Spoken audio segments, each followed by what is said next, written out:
ସତିତା ତୁମେ କହିବ ହଁ, ହେଲେ କାହିଁକି? କ'ଣ ଏହା ନାରୀର ପ୍ରକୃତି ନା ଭୁଲ ତାହାର ନିୟତି? କ'ଣ ତାର ଦୋଷ? ନାରୀ ହୋଇ ଜନ୍ମ ନେବା ନା ଜନ୍ମ ଦେଇଥିବା ଜନନୀର ଅବା? ଯେତେବେଳେ ଡକ୍ଟର କୁହନ୍ତି ଆପଣଙ୍କର ହୋଇଛି ଗୋଟିଏ ଝିଅ, ତେବେ କୁହ କାହିଁକି ଶୁଖିଯାଏ ତୁମର ମୁହଁ?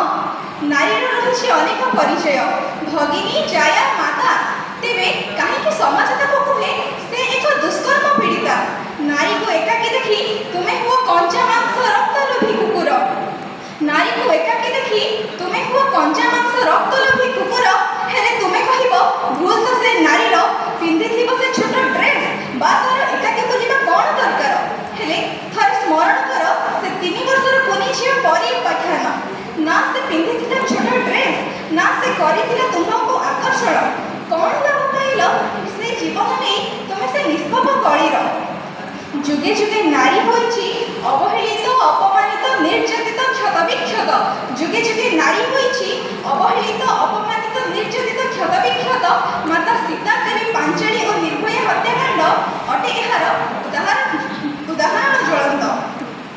ସ୍ୱାମୀ ବିବେକାନନ୍ଦ କାହିଁ କଲେ ଯେ ନାରୀକୁ ପ୍ରେୟସୀର ଆଖ୍ୟାନ ଦେଇ ମାତା ବୋଲି ସମ୍ବୋଧନ କରୁଥିଲେ?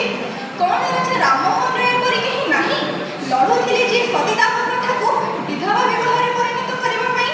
ଏ ନାରୀ ପୁରୁଷ ମିଶ୍ରିତ ସମାଜରେ ଆଜି ମୁଁ ନାରୀର ଅସ୍ତିତ୍ୱ ଖୋଜୁଛି, ଆଜି ମୁଁ ନାରୀର ଅସ୍ତିତ୍ୱ ଖୋଜୁଛି। ଏ ଭରି ସଭାରେ ସଭିଙ୍କୁ ପ୍ରଶ୍ନ ପଚାରୁଛି, ଏ ମର୍ମହତ ଅନ୍ତର ମୋର ଉତ୍ତର ଖୋଜୁଛି। ଆଜି ମୁଁ ନାରୀର ଅସ୍ତିତ୍ୱ ଖୋଜୁଛି, ଆଜି ମୁଁ ନାରୀର ଅସ୍ତିତ୍ୱ ଖୋଜୁଛି, ଆଜି ମୁଁ ନାରୀର ଅସ୍ତିତ୍ୱ ଖୋଜୁଛି। ଧନ୍ୟବାଦ।